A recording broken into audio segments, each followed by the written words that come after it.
voina chuan guitar lesson thar kan zir ho lenga voina kan zir ho le tur chu lilzawan kata ni lo tur til harun sakha guitar perna kan zirang o helai standard a chun F in ron la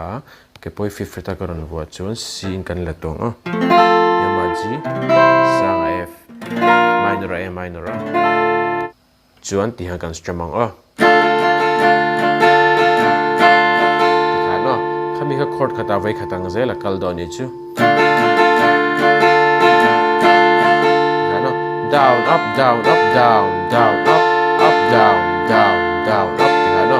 down up down up down down up up down down down up tikano down up down up down down up up down down down up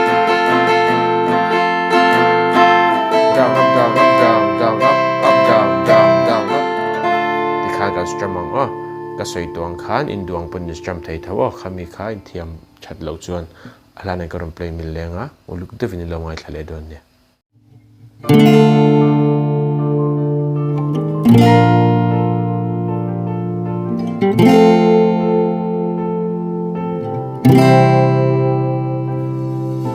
Hãy subscribe cho kênh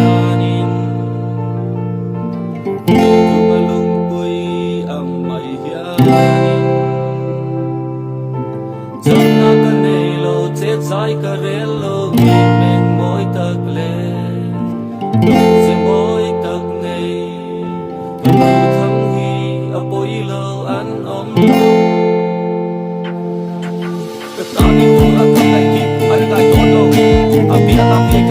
lỡ